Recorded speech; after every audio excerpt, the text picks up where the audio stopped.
அவசரமா எங்க கிளம்பிட்டீங்க? போகும்போதே எங்க போறான்னு கேக்குறேன். ஏன் அதுக்கு முன்னாடியே எங்க போறேன்னு சொல்லிட்டு போறதுக்கு தப்புதான் விடு. ஆமா, மறுபடியும் சொல்லாமே போயிட்டு இருக்கறீங்க. அட பண்ணை கொஞ்சம் ஜாமானமெல்லாம் வாங்கணும், கடை வீதி வரைக்கும் போயிட்டு வந்துடுறேன். போ. எப்ப பாரு பண்ணேன்ட்டு கடங்க வீடுங்கறத ஞாபகமே இல்ல போ உங்களுக்கு. என்னதான் பண்ணணும் சொல்லு. பொங்கலுக்கு இன்னும் 2-3 நாள் தான் இருக்குது. அதுக்கு என்ன வேணும் ஏது வேணும்னு ஒரு யோசனையும் இல்ல. இப்ப பாரு பண்ணேன்ட்டே கிடக்குறீங்க. சரி கத்தாத விடு. இப்ப என்னதான் பண்ணணும் சொல்லு. நானும் கடை வீதிக்கு வரேன். பொங்கலுக்கு வேணுங்கிற சாமானம் எல்லாம் வாங்கணும், புது துணி எல்லாம் எடுக்கணும். இவர் இப்படி ஒன்னொன்னா அடிக்கிட்டு இருந்தீங்கன்னா பொழுதாய் போயிரு. அப்புறம் நான் எப்ப வந்து பால் கறக்குறது? அட என்னங்க இதுக்கு சலிச்சுட்டு, ஒரு ஆளுக்கு 2 ஆள் வர சொன்னா வேலை முடிஞ்சிட்டு போகுது. இதுக்கு போய் நீங்க சரி போய் நீ ரெடியா போ. ஹலோ குமரேசா, ராஜன் பேசுற. நீ பொழுதோட பால் கறக்க வரும்போது கூட ஒருத்தர் கூட்டிட்டு வந்துடுறியா? ஆனா சரிப்பா, எங்கதான் பண்டிகை, எல்லா இடத்துக்கும் பண்டிகை தான். நீங்க ஒரு நாள் கொஞ்சம் வந்து அட்ஜஸ்ட் பண்ணி இப்போ கறந்துட்டு போப்பா. நான் கொஞ்சம் கடை வீதி வரைக்கும் சொல்லி இருக்குது. எப்போ சொன்னதுவே திருப்பி சொல்லிட்டு இருக்கிற. சரி வெய்யு. சரி ராஜனும் பேசுற. நம்ம பண்ணைக்கு வந்து கொஞ்சம் பால் கறக்க முடியுமா மங்களாத்தா? அப்படியா? ஆட என்னப்பா எல்லாம் சொல்லி வச்ச மாதிரி ஒரே மாதிரி சொல்லிட்டீங்கன்னா. சரி வைங்க என்ன பண்றது. ஏங்கண்ணா ரெடி ஆயிட்டு போலாங்களா? ராதியா நீயே ஒரு கடை வீதி போயிட்டு வந்துரு. ஏங்க என்னாச்சு? அவன் குமரேசன் போன் பண்ணோம்னா ஏதோ பொங்கல் பண்டிகைன்னு சொன்னதுவே திருப்பி சொல்லிட்டு இருக்கிறான். மங்களாத்தன் போன் பண்ணா சொல்லி வச்சுமே அவனும் அதுவே சொல்றான். எனக்கு என்ன பண்றதுன்னு ஒண்ணு புரிய மாட்டேங்குது. போ. ஐயோ இப்ப என்னங்க பண்றது? பொங்கல் முடியற வரைக்கும் சொசைட்டிக்கு வேற பால் ஊத்தணுமே, இப்ப என்ன பண்றது? எனக்கு அதே கவலைதான். புதுசா ஒருத்தனை கூப்பிட்டோம்னா கூலி கேட்கறான். சரி கொடுத்தோலைங்களானா லீவ் போடுறானுங்க. என்னத்தான் பண்றது நானு? பேசாம பாக்குற வரை பார்த்து மாட்டை பூரா வித்து தொலைலான் இருக்கிறேன்.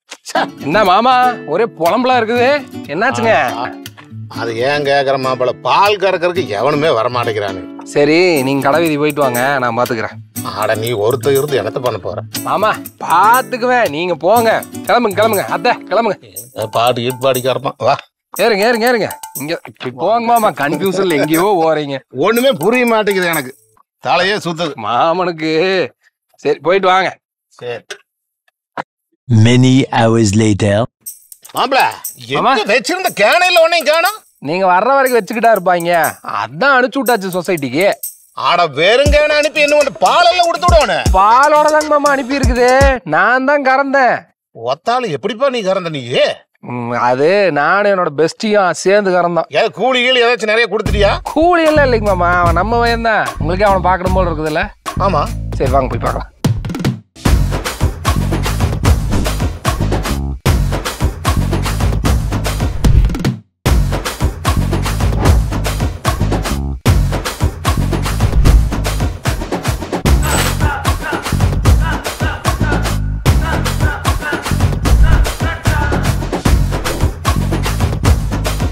வாங்க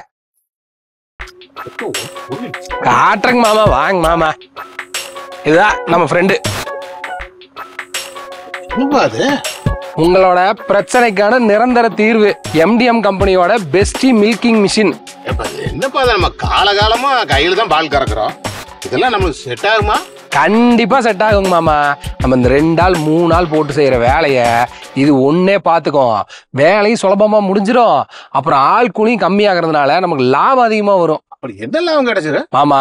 ஒரு நாளைக்கு 2 வேலைக்கு வர்ற ஆளுக்கு நீங்க 300 ரூபாய் கூலி கொடுக்குறீங்கன்னு வைங்க, வருஷத்துக்கு 1,09,500 ரூபாய் கணக்கு வருது. நீங்க இதே இந்த மிஷினை வாங்கி போட்டீங்கன்னு வச்சுக்கோங்களேன், இந்த வேலைய 3 மாசத்துல நீங்க எடுத்துடலாங்க மாமா. அவங்கள சரிப்பா, மிஷின் போய் மாட்டு மடியில் ஓட்டு ரத்தமெல்லாம் வரும்னு சொல்றாங்களே. மாமா கண்டிப்பா கிடையாதுங்க. கண்ணுக்குட்டி பால் குடிக்கும் போது எப்படி இருக்குமோ அப்படித்தான் இருக்குங்க. இதை மாற்றுறதுனால மாட்டுக்கு எந்த தொந்தரவும் வராது. சரி இது கரண்ட் ஓடுற மிஷின், கரண்ட் இல்லைன்னா என்ன பண்றது?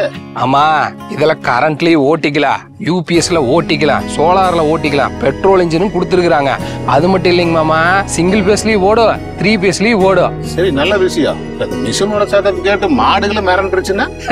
மாமா அப்படியெல்லாம் இல்லைங்க, நம்ம போனை வைப்ரேட்டர் மோட்ல ஓட்ட ஒரு சத்தம் வரும்ல, அந்த அளவுக்கு தான் இதுவும் வருங்க. அது மட்டும் இல்லைங்க மாமா, இங்க பாருங்க ட்ராலி கொடுத்துருக்காங்க.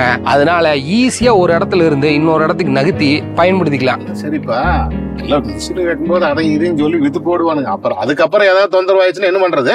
ஆமா மாமா இது MDM கம்பெனியோட ஓன் மேனுஃபேக்சரிங்க. அதனால இந்த ஸ்பேர் பார்ட்ஸ் கிடைக்குமா கிடைக்காதா அப்படிங்கிற கவலையே உங்களுக்கு வேண்டாங்க.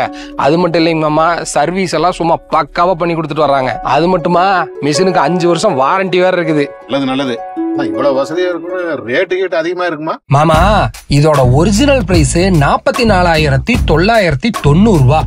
இப்போ பொங்கல் ஆஃபர் பிரைஸா 15,000 ரூபாய் டிஸ்கவுண்ட் போக 29,990 ரூபாய்க்கு கொடுத்துட்டு இருக்காங்க. நீங்களும் ஒண்ணு வாங்கி போடுங்க. அதுக்கப்புறம் ஆள் கிடைக்கல, அப்படியே கிடைச்சாலும் கூலி அதிகமா கேக்குறாங்க, அடிக்கடி லீவ் ஓடுறாங்க அப்படின்னு எந்த கவலையும் உங்களுக்கு வேண்டாம். எல்லாத்தையும் இவனே பாத்துக்குவான். ரொம்ப சந்தோஷப்பா. இப்பதான் என் மனசே பாரம் இல்லாம இருக்குது. உனக்கே நான் ஏதாவது கொடுக்கணும் போல இருக்கு. அப்பன்னா உங்க பொண்ணை கொடுத்துருங்க மாமா. கடைசியில் எங்க அடிச்சேன் பாத்தியா? சரி வா மாப்பிள.